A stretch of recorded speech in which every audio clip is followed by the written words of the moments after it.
তো আজকে থেকে প্র্যাকটিক্যাল শুরু করলাম। হ্যাঁ, প্রত্যেক রবিবার করে প্র্যাকটিক্যাল হবে একটা করে। তো আজকে প্রথম যে টপিক আছে সেটাই শুরু করবো, সেটার নাম হচ্ছে স্কেল। স্কেল আছে, ঠিক আছে। স্কেল 9-10-এও আছে, 11-12-এও আছে, ঠিক আছে। সবার জন্যই দরকার। আর স্কেলটাই আগে শুরু করা উচিত, কারণ স্কেলের সাথে সবকিছু রিলেশন থাকে। যেমন এই যে ম্যাপের ক্লাসিফিকেশন যখন আমরা পড়বো, তখন দেখবো যে স্কেলের সাথে রিলেশন আছে একটা, স্কেলের উপর ভিত্তি করে ম্যাপের ক্লাসিফিকেশন করা হয়েছে। তো এটা আমি দিয়ে দিচ্ছি কতগুলো কোন দিন সময় লাগতে পারে, যেমন এটা আজকেই শেষ হয়ে যাবে। আর এই যে টপিকগুলো আছে এগুলো মোটামুটি সহজ টপিক আছে। তো এগুলো এর পরের সপ্তাহে আমি কমপ্লিট করে দেওয়ার চেষ্টা করবো। তারপরে ম্যাপ প্রজেকশন একদিন লাগবে, ঠিক আছে। 3 নম্বর দিনে শেষ হয়ে যাবে। তারপরে এই যে সার্ভের টপিকগুলো আছে, চেইন সার্ভে, তারপরে কি কি আছে, এটা মোটামুটি 2 দিনের মধ্যে কমপ্লিট হয়ে যাবে, দুটা দুটা সপ্তাহ আর কি, 2টা রবিবার। আর স্ট্যাটিস্টিক্যাল টেকনিক যেটা আছে ওটা একদিনই হয়ে যাবে, 6 নম্বর। আর লাস্টে আছে কি, এরিয়াল ফটো আর রিমোট সেন্সিং যাদের আছে, এটা আমি একদিনই পড়া দেবো। এখান থেকে তো কোশ্চেন টোশ্চেন কিছু নাই, এখান থেকে খালি নোটস হবে কিছু, ঠিক আছে, যেগুলো আমাদের মুখস্থ করতে হবে। তো এরকম। তো স্কেল থেকে কি কি পড়তে হবে অ্যাকচুয়ালি, বা কিভাবে স্কেল থেকে কোশ্চেন আসে, হ্যাঁ।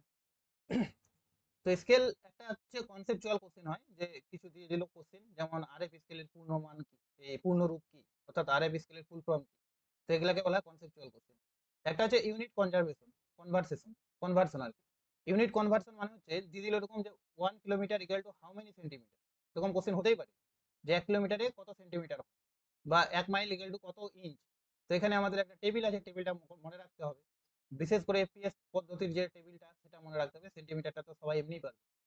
আর সব থেকে মোস্ট ইম্পর্টেন্ট যেটা, সেটা হচ্ছে ইনলার্জমেন্ট এন্ড রিডাকশন। এখান থেকে কোশ্চেন সব থেকে বেশি আসে, এবং এবারে এখান থেকে আসার সম্ভাবনা আছে। তো ইনলার্জমেন্ট রিডাকশন করবো আমরা। তারপরে আছে স্টেটমেন্ট টু আরএফ স্কেল, অর্থাৎ বলে দিবে স্টেটমেন্ট স্কেল এত, তার আরএফ বের করে। আবার আরএফ বলে দিতে পারে যে স্টেটমেন্ট স্কেল কত। তো এই স্টেটমেন্ট টু আরএফটা মোটামুটি দেয়, এইটা দেয় না, তো আরএফ টু স্টেটমেন্টটা দেয় না পরীক্ষায়। সব থেকে মেইন হচ্ছে ইনলার্জমেন্ট আর রিডাকশন, এটাই হচ্ছে মেইন। তো এগুলো আমরা ধীরে ধীরে করবো। তো শুরু করছে হোয়াট ইজ স্কেল দিয়ে, অর্থাৎ স্কেল কাকে বলে। তো আমরা প্রত্যেকে জানি যে দুটি দূরত্বের অনুপাত স্কেল। দুটি দূরত্ব বলতে, মানলাম এখানে একটা এ পয়েন্ট আছে, এখানে একটা বি পয়েন্ট আছে। তো এ আর বি এর মধ্যে ডিস্টেন্স হচ্ছে 100 কিলোমিটার বাস্তবে। কিন্তু আমরা তো খাতাতে 100 কিলোমিটার হয় না। তো খাতায় যখন এই দুটা ম্যাপ কি বলে যে জায়গাকে আমরা দেখাবো, তখন আমরা একটা ছোট করে ধরে নেবো, যে 1 সেমি টু 10 কিমি এরকম করে ধরলাম। তাহলে আমার 10 কিমি দেখাচ্ছি 1 সেমিতে, অর্থাৎ 10 সেন্টিমিটার একটা দাগ টানলেই কিন্তু আমরা এই 100 কিলোমিটারকে দেখাই দিই। তো এই যে ছোট করে ধরলাম যে 1 সেমি ইকুয়াল টু 10 কিমি, তো এটাকেই বলা হচ্ছে স্কেল। অর্থাৎ সিম্পল কথায়, যে বাস্তবের কোনো দূরত্বকে যখন আমরা ম্যাপের মধ্যে অর্থাৎ খাতার মধ্যে ছোট আকারে তুলে ধরি, তো যার সাহায্যে তুলে ধরি সেটার নামই হচ্ছে স্কেল, ঠিক আছে। তো স্কেল এখানে দিয়েছি, যে স্কেল হচ্ছে প্রকৃত দূরত্ব, মানে বাস্তবে যেটা দূরত্ব। আর মানচিত্রের দূরত্ব বলতে ওই যে খাতা আর কি, খাতা বই এগুলার মধ্যে দূরত্বের অনুপাতকেই বলা হয়। তো এগুলা তো মোটামুটি সবাই জানি, মোটামুটি এগুলা তো জানাই। তারপরে পড়বো আমরা ক্লাসিফিকেশন অফ স্কেল, অর্থাৎ স্কেলকে কয় ভাগে ভাগ করা যায়। তো স্কেল মেইনলি 3 প্রকারের হয়, একটা হচ্ছে স্টেটমেন্ট স্কেল, একটা হচ্ছে আরএফ স্কেল, আর একটা হচ্ছে গ্রাফিক্যাল স্কেল। স্টেটমেন্ট স্কেল মানে হচ্ছে বিবৃতিমূলক স্কেল, অর্থাৎ যখন কোনো স্কেলকে আমরা ভাষার মাধ্যমে প্রকাশ করি। যখন কোনো স্কেলকে আমরা কি করি, ভাষা দ্বারা প্রকাশ করি। যেমন লেখা আছে এখানে ভাষার মাধ্যমে প্রকাশিত হয়, অর্থাৎ যেমন একটু আগে আমি বললাম 1 সেমি টু 10 কিমি, তাহলে এটা তো একটা ভাষা, তাই না, ল্যাঙ্গুয়েজ। ওই জন্য বলছে যখন কোনো ভাষার মাধ্যমে বা স্টেটমেন্টের আকারে প্রকাশ করা হয়, তখন তাকে বলা হয় স্টেটমেন্ট। আন্তর্জাতিক ক্ষেত্রে ব্যবহৃত হয় না, এই স্কেলটা কিন্তু আন্তর্জাতিক ক্ষেত্রে ব্যবহার করা হয় না। কেন ব্যবহার করা হয় না? কারণ আমি লিখলাম এরকম করে বাংলায়, যে 1 সেমিতে ম্যাপের একটা ম্যাপ আঁকলাম, তার নিচে এরকম লিখে লিখে রাখলাম 1 সেমিতে 5 কিমি। তো এই যে এটা, এবার এই জিনিসটা তারাই বুঝতে পারে যারা এই ভাষাটা জানি। আমি যদি চাইনিজ কোনো ব্যক্তিকে দেখাই, তাহলে সে কিন্তু এই ভাষাটা দেখতে পাবে না। ওই জন্য যখন কোনো ম্যাপ ইন্টারন্যাশনাল লেভেলে প্রকাশ করা হয়, তখন এটাকে ইগনোর করা হয়, কারণ এখানে ল্যাঙ্গুয়েজের একটা ব্যাপার থাকে।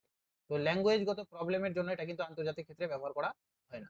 মানচিত্র বড় বা ছোট করলে স্কেলের বিকৃতি ঘটে। আমরা যদি ম্যাপটাকে বড় বা ছোট করি, বড় বা ছোট করা মানে কি, মানলাম এরকম একটা ম্যাপ আছে, এই জায়গাটায় অর্থাৎ যতটা জায়গা আমরা এখানে দেখাচ্ছি, এর থেকে বেশি সংখ্যক জায়গা আমরা এখানে দেখাচ্ছি, ঠিক আছে। কিংবা এরকম হলো এই জায়গাটায় এর থেকে কম সংখ্যক জায়গা দেখাচ্ছে, জুম আউট জুম ইন। আগে দেখা গেল গোটা ইন্ডিয়ার ম্যাপটা ছিল এখানে, এবার ইন্ডিয়ার বদলে খালি ওয়েস্ট বেঙ্গলের ম্যাপটা আছে। আগে গোটা ইন্ডিয়ার ম্যাপটা ছিল, এখন আমরা গোটা ওয়ার্ল্ডের ম্যাপটা দেখাচ্ছি। তো এই যে ব্যাপারগুলো, এগুলাকে বলা হয় এনলার্জমেন্ট রিডাকশন, একটু পরে আমরা পড়বো। তো যখন আমরা ম্যাপটাকে এরকম জুম আউট জুম ইন করছি, তখন এই লেখাটা তো আমার চেঞ্জ হচ্ছে না। এই লেখাটা কি চেঞ্জ হচ্ছে?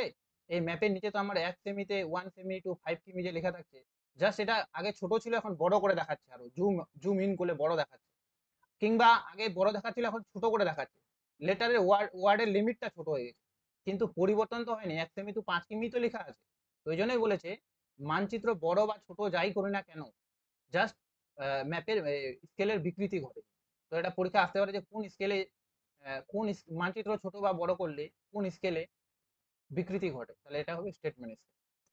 এটা একটা উদাহরণ দেওয়া আছে 1 সেমিতে 5 কিমি, যেটা আমি অলরেডি করে বলে দিয়েছি। তো স্টেটমেন্ট স্কেল বোঝা গেল যে ভাষার মাধ্যমে প্রকাশিত, 2 নাম্বার হচ্ছে আন্তর্জাতিক ক্ষেত্রে ব্যবহার করা হয় না, আর 3 নাম্বার হচ্ছে মানচিত্র ছোট বা বড় করলে স্কেলের মধ্যে বিকৃতি ঘটে। বিকৃতি ঘটে কথার অর্থ হচ্ছে এটা প্রবলেম হয়ে যাবে আর কি, মানে স্কেলটা ঠিকঠাক থাকবে না, লেখা ওটাই থাকবে কিন্তু আমার তো ম্যাপটা চেঞ্জ হয়ে গেছে।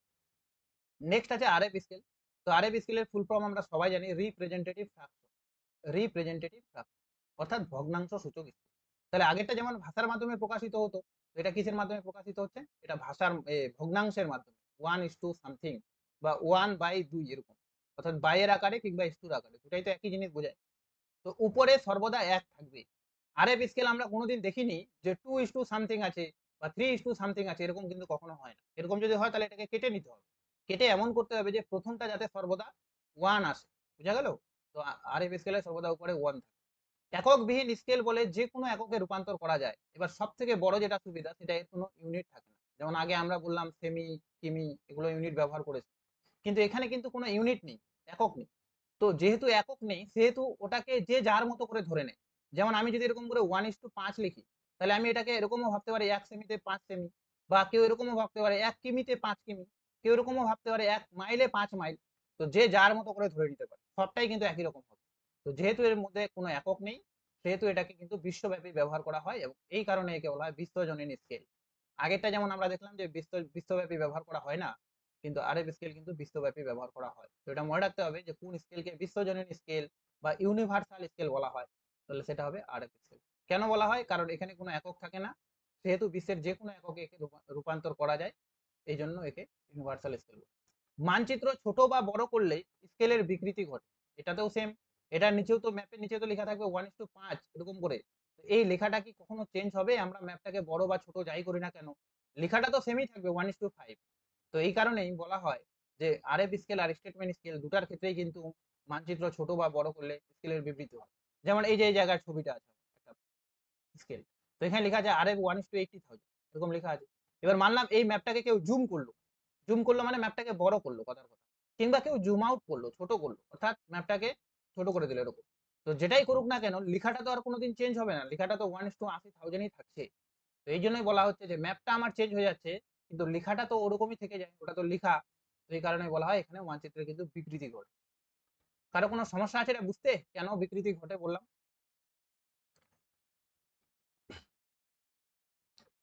ঠিক আছে, এবার নেক্সট তাহলে আমাদের আছে গ্রাফিক্যাল স্কেল। গ্রাফিক্যাল স্কেল মানে চিত্রের মাধ্যমে প্রকাশিত হয়, যেমন এই যে একটা ছবির মাধ্যমে দেখাচ্ছি আমরা। তো চিত্র আকারে প্রকাশিত সমস্ত ধরনের স্কেলকে বলা হয় গ্রাফিক্যাল স্কেল। মানচিত্র বড় বা ছোট করলে স্কেলের বিকৃতি ঘটে না। মানচিত্র ছোট বা বড় যদি করি, তাহলে স্কেলের কিন্তু বিকৃতি ঘটে না। কারণ আমরা যদি নিচে এরকম করে দেখবো, কোনো ম্যাপের নিচে বেশিরভাগ ক্ষেত্রে যেন গ্রাফিক্যাল স্কেলই ব্যবহার করা, এরকম লেখা আছে। তো এখানে মানলাম 0 লেখা আছে, এখানে মানলাম 5 কিমি লেখা আছে, ঠিক আছে, আর এদিকেও 5 কিমি লেখা থাকে, সবাই জানো হয়তো এটা 5 কিমি। এবার আমরা যখন ম্যাপটাকে জুম করছি, এটাকে ছোট ছিল আগে, এটাকে এবার জুম আউট জুম করছি এরকম। তো এই যে স্কেলটা কি হচ্ছে, স্কেলটাও সাথে সাথে জুম হয়ে যাচ্ছে। আগে আমার 1 সেমিতে 5 কিমি দেখাচ্ছে, এবার দেখা গেল 2 সেমিতে 5 কিমি দেখাচ্ছে। অর্থাৎ ম্যাপটা যে হারে বড় বা ছোট হচ্ছে, সাথে সাথে আমার স্কেলটাও সে হারে বড় বা ছোট হয়ে যাচ্ছে। এই জন্য বলা হয় এখানে কিন্তু স্কেলের কোনো বিকৃতি ঘটে না, স্কেলটা যা থাকে সেম থাকে। ম্যাপটা যেমন করে ইনলার্জ হয়, তো স্কেলটাও ইনলার্জ হচ্ছে, ম্যাপটা রিডাকশন হলে স্কেলটাও রিডাকশন হচ্ছে। তো এই জন্য এই জন্যই বেশিরভাগ ম্যাপের ক্ষেত্রে এই স্কেলটা বেশি ব্যবহার করা হয়। ঠিক আছে, ইহা 4 প্রকারের হয়: রৈখিক স্কেল, তুলনামূলক স্কেল, ভার্নিয়ার স্কেল আর ডায়াগোনাল স্কেল, যেটা আমরা এখানে লিখি। তাহলে এই যে মেইন 3টা ভাগ, স্টেটমেন্ট স্কেল যাকে ভাষার মাধ্যমে প্রকাশ করা হয়, এবং এর ফলে একটা ভাষাগত সমস্যা তৈরি হয়, যে কারণে এটা কিন্তু বিশ্বব্যাপী ব্যবহার করা হয় না। আরএফ স্কেলের কি পয়েন্ট কি দেখলাম আমরা, যে আরএফ স্কেল কিন্তু একটা ভগ্নাংশের মাধ্যমে প্রকাশ করা হয়, এখানে কিন্তু কোনো আমাদের ইউনিট থাকে না, এবং এই কারণে একে বিশ্বের যে কোনো ইউনিটে কনভার্ট করা যায়, তাই একে বিশ্বজনীন স্কেল বলে। আর গ্রাফিক্যাল স্কেল আমরা কি দেখলাম, যে এই স্কেলটা এমন একটা স্কেল যেটা চিত্রের মাধ্যমে তুলে ধরে। ফলস্বরূপ ম্যাপ ইনলার্জ বা রিডাকশন যেই করি না কেন, স্কেলের কোনো বিকৃতি ঘটে না।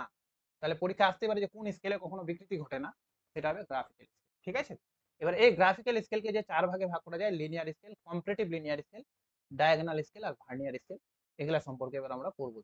তার আগে কয়েকটা কোশ্চিন দিয়েছে এখানে, কোশ্চিনের অ্যান্সার গুলো আজকে ইচ্ছা করে দিইনি আমি। সবাই বলো কি অ্যান্সার হবে, ঠিক আছে?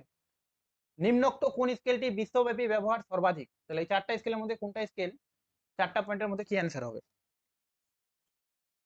কি হবে অ্যান্সার?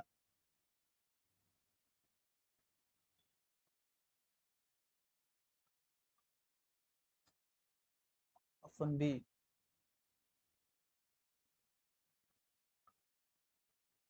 তাহলে অপশন বি হবে, এটা সবাই জানে যে বিশ্বব্যাপী ব্যবহার করা হয় ভগ্নাংশ সূচক স্কেল বা আরএফ স্কেল। 2 নাম্বার, মানচিত্র ছোট বা বড় করলে কোন স্কেলের বিকৃতি ঘটে না? কোন হবে এটা, কোন স্কেলের বিকৃতি ঘটে না? তাহলে এর মধ্যে কোনটা স্কেলের বিকৃতি ঘটে না মানচিত্র ছোট বড়? রৈখিক স্কেল, লৈখিক স্কেলের ইংরেজি টার্মই হচ্ছে কিন্তু গ্রাফিক্যাল স্কেল। ঠিক আছে, বাংলা দেওয়া আছে। লিঙ্গুয়াস্টিক সমস্যায় জর্জরিত স্কেল কোনটি? অর্থাৎ ভাষাগত সমস্যায়, লিঙ্গুয়াস্টিক শব্দের অর্থ হচ্ছে ভাষাগত, এর মধ্যে তাহলে কোনটা ভাষাগত সমস্যা হয়? বিবৃতিমূলক স্কেল বা স্টেটমেন্ট স্কেল, বিবৃতিমূলক স্কেল বা স্টেটমেন্ট। এবার আরএফ এর সম্পূর্ণ নাম কি? তো আরএফ এর সম্পূর্ণ নাম কি এখানে? C number, representative fraction, factor নয় কিন্তু। তাহলে সি নাম্বারটা হচ্ছে রাইট। তো এগুলো সহজ ছিল, আসতেই পারে এখানে, এখান থেকে কোশ্চেন বলা যায় না। এবার আমরা different types of graphical scale গুলো দেখব, যে চার প্রকারের যে গ্রাফিক্যাল স্কেল, যেগুলো জিনিস পরীক্ষায় আসে বা যেগুলো জিনিস জানা দরকার, ওই জিনিসগুলো এখানে লেখা আছে। ঠিক আছে, আর কোশ্চেন আসলে এগুলা থেকে আসে, কোশ্চেন এই কনসেপচুয়াল কোনো কোশ্চেন। তো linear scale, comparative linear, diagonal, vernier. Linear স্কেলকে বাংলায় রৈখিক বলা হয়, রৈখিক বা সরল রৈখিক। কম্পারেটিভকে বলা হয় তুলনামূলক রৈখিক স্কেল, তুলনামূলক। ঠিক আছে, আর ডায়াগোনালকে ডায়াগোনালি বলা হয় বাংলায়, বা কর্নিক স্কেল বলা হয়। আর ভার্নিয়ারকে ভার্নিয়ারই বলা হয়। ঠিক আছে, তো about linear scale, linear scale কি? লিনিয়ার স্কেলে দুটা ভাগ থাকে, একটা মুখ্য ভাগ, একটা গৌণ ভাগ। যেমন এখানে আমি ছবিটা দিয়েছি, এইদিকে ভাগগুলোকে বলা হয় প্রাইমারি ডিভিশন বা মুখ্য ভাগ, আর এইদিকে যে বাঁ দিকে যেটা দেখানো হয় সেটা হচ্ছে সেকেন্ডারি ডিভিশন বা গৌণ ভাগ। এটা কিন্তু মনে রাখতে হবে যে বাঁ দিকে দেখানো হচ্ছে সেকেন্ডারি ডিভিশন, আর ডান দিকে দেখায় আমরা প্রাইমারি ডিভিশন। দশমিকের পর একটি সংখ্যা পর্যন্ত মান নিতে সক্ষম, মানে মানলাম এরকম 1.2 আছে, তো 1টা আমরা দেখালাম প্রাইমারি ডিভিশন দ্বারা, আর 2টা দেখালাম সেকেন্ডারি ডিভিশন দ্বারা। কিন্তু 1.21 যদি থাকে, তাহলে 2 পর্যন্তই সঠিক মান দেখাতে পারে, তারপরে যে অংশটুকু আছে সেটা কিন্তু আমরা আন্দাজে নিই। এই জন্য আমাদের কাছে আমরা যে স্কেলটা ব্যবহার করতাম, ঠিক আছে, বা করি, সেই স্কেলে কিন্তু দশমিকের 1 ঘর পর্যন্ত ঠিকঠাক মান নেওয়া যায়, পরের মানটা নিতে গেলে কিন্তু আমাদের একটু আইডিয়াতে নিতে। তো ওখানে বলা আছে যে লিনিয়ার স্কেল যেহেতু দুটা ইউনিট, তো দশমিকের আগেরটা তো প্রাইমারি দ্বারা দেখাচ্ছে, আর দশমিকের পরে 1 ঘর গুণ ভাগ দ্বারা দেখায়। এই জন্য বলেছে দশমিকের পর একটি সংখ্যা পর্যন্ত মান নিতে পারে, মানে সঠিক মান নিতে পারে। স্কেলে বাম দিকে গৌণ ও ডান দিকে মুখ্য ভাগ দেখানো হয়, যেটা আমি বললাম। সমগ্র গৌণ ভাগগুলোর দূরত্ব একটি মুখ্য ভাগকে নির্দেশ করে। অর্থাৎ এই যে গৌণ ভাগগুলো আছে, এই সমস্ত গৌণ ভাগগুলো যোগ করলে যে মানটা হবে, সেটা অ্যাকচুয়ালি একটা মুখ্য ভাগের মান। তো আশা করি এখান থেকে কারো কোনো সমস্যা নেই, এগুলা জিনিস সবারই জানা। খালি যেটা এখান থেকে ইম্পর্টেন্ট জিনিস সেটা হচ্ছে এটা দশমিকের পর 1 ঘর পর্যন্ত মান কিন্তু দেখাতে পারে। তো এখানে দুটা কোশ্চিন আছে, কি হবে কোশ্চিনটা? প্রথমে 1 নম্বর কোশ্চিনটা, যে রৈখিক স্কেল সাধারণত মানচিত্রের কোথায় অবস্থান করে? একটা ম্যাপ যখন থাকে, তো ম্যাপের কোথায় রৈখিক স্কেল থাকে? উপরের দিকে থাকে, সাইডে থাকে, নিচে থাকে, এদিকে কোথায় থাকে স্কেল? এটা এর সাথে এখানে আলোচনা করলাম না আমি, তাও মানে নিচে। তো ম্যাপের নিচের দিকে সবসময় স্কেল থাকে, সেটা যে স্কেলই থাকুক না কেন, আরএফ হোক, স্টেটমেন্ট হোক, যাই হোক না, তো ম্যাপের নিচের দিকে স্কেলের অবস্থান, এটা কিন্তু জানা উচিত আমাদের। রৈখিক স্কেলের সুবিধা কি? এর মধ্যে কোন সুবিধাটা রৈখিক স্কেলে আছে?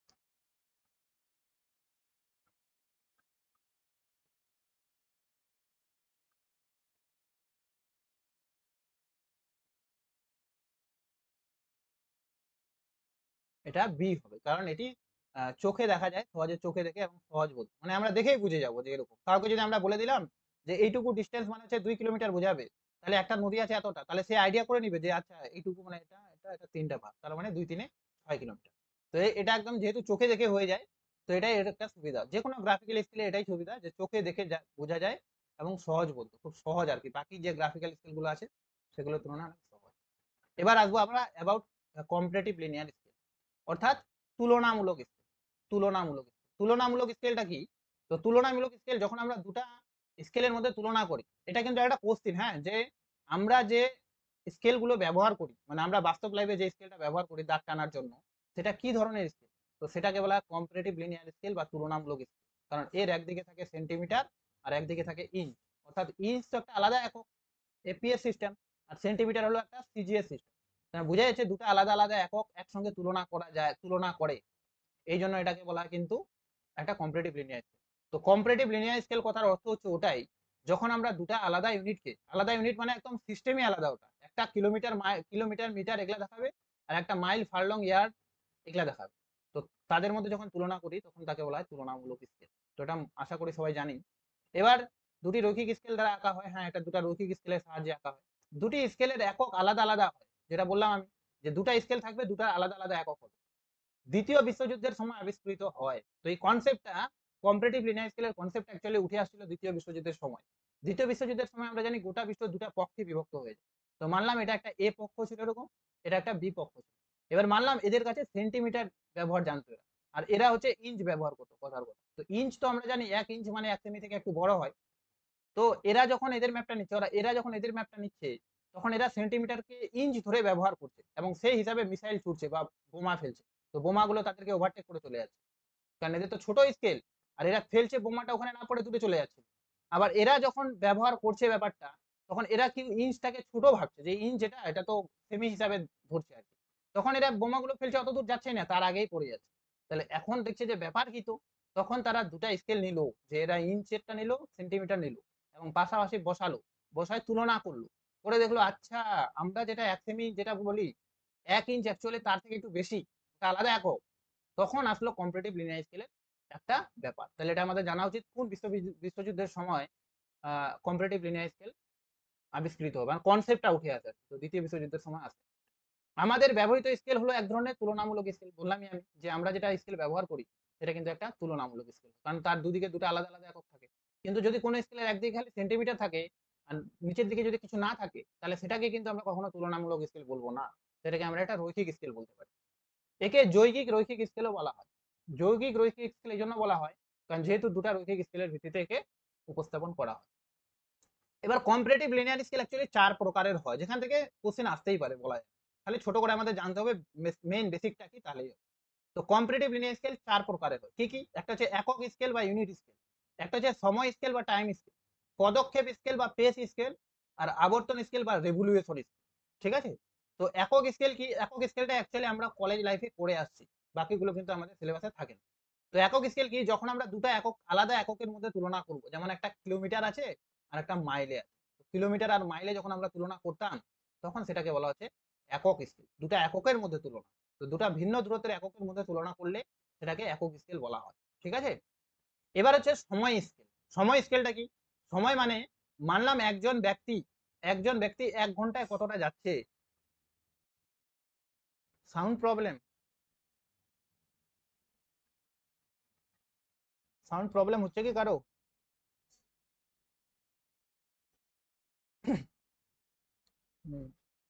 তো মানলাম 1 ঘন্টায় কতটা দূরত্ব যাচ্ছে। তো 1 ঘন্টায় দেখা গেল ওই 1 ঘন্টায় 1 কিলোমিটার গেল, কথার কথা। তার মানে একদিকে যদি আওয়ার থাকে বা সময়ের যে কোনো একটা একক থাকে, মিনিট থাকে, সেকেন্ড থাকে, ইত্যাদি থাকে, আর উপর দিকে যদি আমাদের কিলোমিটার থাকে, তাহলে বুঝে নিতে হবে এটা একটা সময় স্কেলের কথা বলছে। অর্থাৎ একটা ব্যক্তির একটা নির্দিষ্ট দূরত্ব আহ, যেতে কতটা সময় লাগে, মানে এক কথায় সময় আর দূরত্বের মধ্যে যদি আমরা তুলনা করে করি যে স্কেল দ্বারা, সেটাকে আমরা সময় স্কেল বলি। এগুলো ছবি নিচের দিকে দেওয়া আছে, হ্যাঁ, অনেক সময় ছবিটা দিয়েও কোশ্চেন আসতে পারে, কেমন করে ওটা আমি বলে দিচ্ছি একটু। তো একজন ব্যক্তি একটি নির্দিষ্ট সময়ে কতটা দূরত্ব অতিক্রম করে তা বোঝানো হয়ে গেল। অর্থাৎ এক কথা হচ্ছে সময় ও দূরত্বের মধ্যে যখন আমরা তুলনা করি, তখন সেটাকে বলা হয় সময় স্কেল বা টাইম স্কেল। ঠিক আছে? এবার হচ্ছে পেস স্কেল কি? পেস মানে হচ্ছে পদক্ষেপ। এই যে আমরা হাঁটি না, আমাদের কাছে যখন কোনো ফিতা টিতা থাকে না, তখন কিন্তু আমরা কোনো দৈর্ঘ্য পরিমাপ করার ক্ষেত্রে এরকম পেস ব্যবহার করি। যে এক এরকম করে আমরা হাঁটি, যে এরকম করে 1 2 3 4 এরকম বলে, যে 4 পা হলো, তো 4 পা এরকম একটা আইডিয়া। যেমন হাত দিয়ে অনেক সময় মাপি, তেমনি এরকম পা দিয়েও মাপা যায়। 22 গজ যেমন বলি না, তার মানে 22 বার যদি আমরা যাই, এরকম ব্যাপার আর। তো ওই এই দুটা পায়ের মধ্যে কেউ যখন দৌড়াচ্ছে বা কেউ যখন হাঁটছে, তখন দুটা পায়ের মধ্যে একটা নির্দিষ্ট দূরত্ব থাকে, সেটা কিন্তু প্রত্যেক ব্যক্তির আলাদা আলাদা হয়। যেমন এখানে দেওয়া আছে যে সৈন্যদের ক্ষেত্রে, অর্থাৎ যে মিলিটারিরা, তাদের কিন্তু পায়ের দৈর্ঘ্যটা 76.3 থেকে 30 ইঞ্চ, মানে সেমিতে বলে এত, আর ইঞ্চি বলে এত, এত ইঞ্চের মধ্যে হয়ে থাকে। বোঝা গেল? ওদেরকে এমন ভাবে ট্রেনিং করানো হয় যাতে ওরা এক পদক্ষেপে এতটা যায়। আর ওটাই আরকি। তো পদক্ষেপ স্কেল হচ্ছে এটাই যে আমরা একটা নির্দিষ্ট দূরত্ব যেতে কত পদক্ষেপ হাঁটলাম বা কত পদক্ষেপ দৌড়ালাম, সেই পদক্ষেপের সঙ্গে যখন দূরত্বের তুলনা করব, তখন সেটাকে বলা হয় পদক্ষেপ স্কেল। তো পদক্ষেপের সংখ্যার ভিত্তিতে তৈরি। সৈন্যদের পদক্ষেপে পরিমিত, যেটা বললামই, সৈন্যদের পরিমিত, এটা মনে রাখা যায়, পরীক্ষা আসে না এগুলা। তাহলে মেইন কনসেপ্টটা যদি ক্লিয়ার থাকে তাহলেই হবে। তো পেস স্কেল কথার হচ্ছে মানুষের দুটা পায়ের মধ্যেকার যে পদক্ষেপটা, তার ডিস্টেন্সটা নিবে না, কিন্তু কয় পদক্ষেপ যাচ্ছে সে। মানলাম দেখা গেল 5টা পদক্ষেপ, তো 5 থাকবে, 5 মিনস 5 বার হাঁটছে আর কি, 5টা পদক্ষেপ দিয়েছে এরকম। লাস্টে আরেকটা স্কেল আছে যেটা হচ্ছে আবর্তন স্কেল বা রেভলিউশন স্কেল, যেটা আমাদের গাড়িগুলোতে ব্যবহার হয়, কার, বাইক, এগুলোতে। আমরা যখন বাইক চালাই দেখলাম যে আমাদের বাইকটা আমার বাইকটা আজ পর্যন্ত কত কিলোমিটার চলেছে। তো সেটা বাইকটা কেমন করে পরিমাপ করে? কারণ বাইকের মধ্যে একটা মেজারমেন্ট থাকে যে একটা চাকা যদি এরকম করে ঘুরে, তাহলে সে মানলাম 2 মিটার বা একটা নির্দিষ্ট দূরত্ব যায়। তো এরকম করে চাকাটা কয়বার ঘুরছে সেই হিসাবে সে কাউন্ট করতেই আছে। তো ওটাই এখানে বলেছে যে চাকার দ্বারা পরিমাপ করা হয়। অর্থাৎ চাকাটা কতবার ঘুরছে তার সঙ্গে যে দূরত্বের একটা সম্পর্ক বা তুলনা, এটাকে কিন্তু বলা হচ্ছে রিভলিউশন স্কেল আর বা আবর্তন স্কেল। তো এই 4 প্রকারের স্কেল ছিল, হ্যাঁ? একক স্কেল, সময় স্কেল, পদক্ষেপ স্কেল, আবর্তন স্কেল। তো আমি ছবিগুলো দিয়েছি যাতে বোঝার সুবিধা হয়। আর এখানে এরকম করে মানলাম একটা ডায়াগ্রাম দিয়ে দিল। এখানে কিছু লেখা থাকলো না, উপরে হেডিং ফেডিং। এরকম করে একটা ছবি দিল। ছবি দিয়ে বলল যে এটা কি ধরনের comparative linear scale, unit scale, pace scale, নাকি রিভলিউশন স্কেল, না আর একটা টাইম স্কেল। তাহলে আমরা কেমন করে বুঝবো? আমরা দেখছি যে এর দুদিকে একদিকে আছে কিলোমিটার আর একদিকে আছে মাইল, তার মানে দুই দিকে একক ব্যবহার হয়েছে, সুতরাং এটা ইউনিট স্কেল। চোখ বন্ধ করে বলবো this is the unit scale. এটা কিছুই না, এটা হচ্ছে একটা ইউনিট স্কেল, কারণ এখানে দুটা ইউনিটের মধ্যে তুলনা করা হয়েছে। ঠিক আছে? সেম ওরকমই নিচের দিকে আছে টাইম স্কেল। তো এখানে আমাদের দেওয়া থাকবে না, ছবি দিয়ে দিবে এরকম করে যে উপরের দিকে তো কিলোমিটার আছে, ঠিক আছে, ইউনিট বুঝাচ্ছে। আর নিচের দিকে আমরা দেখি কি বুঝাচ্ছে। তো নিচের দিকে বুঝাচ্ছে আওয়ার। তো আওয়ারটা কিসের একক? আওয়ার হচ্ছে টাইমের স্কেল, টাইমের একক, সুতরাং এটা টাইম স্কেল। বোঝা গেল? নেক্সট আছে পেস স্কেল। তো উপরের দিকে আছে মিটার। তো মিটার আমরা বুঝলাম মিটার একটা একক, তাহলে ইউনিট, কোনো ব্যাপার না। আর নিচের দিকে লেখা আছে পেস, 200 পেস মানে 200 পদক্ষেপ হাঁটছে। তো পেস বোঝাচ্ছে সুতরাং এটা হলো পেস স্কেল। তো যাদের এই জিনিসগুলো জানা থাকে না, তাদের এরকম ছবি তুলে কোশ্চেন যদি দেয়, তারা কিন্তু পারবে না। যদিও দেয় না এরকম কোশ্চেন, কিন্তু না দেওয়ার কিছু নাই, দিতেই পারে। রিভলিউশন স্কেলটা কি? Revolve scale. তাহলে এই যে 200 মিটার, তো এটা তো ইউনিট হলো, এটা তো ইউনিট, এখানে কোনো সমস্যা নেই। কিন্তু নিচের দিকে দেখা যাচ্ছে রিভলভ, অর্থাৎ চাকাটা 400 বার ঘুরেছে। এতটা দূরত্ব মানে চাকাটা 400 বার ঘুরলে যা হয়, যেটা অ্যাকচুয়ালি বাস্তবে 200 মিটারকে নির্দেশ করছে। তো রিভলভ দেখেছে, সুতরাং আমরা বলবো রিভলিউশন স্কেল বা রিভলভ স্কেল বা আবর্তন স্কেল। তো এরকম ছবি থেকে কোশ্চেন আসলে এগুলা থেকে যাতে হয়ে যায়, ওই জন্য আমি ছবিগুলো দিচ্ছি। কারো কোনো সমস্যা এতদূর পর্যন্ত? তাহলে এখানে দুটা কোশ্চেন আছে। 1 নম্বর কোশ্চেনটা কি হবে? তুলনামূলক রেখা স্কেল বা রৈখিক স্কেল হতো এটা তৈরি করার মূল উদ্দেশ্য কি? মেইন উদ্দেশ্য কি?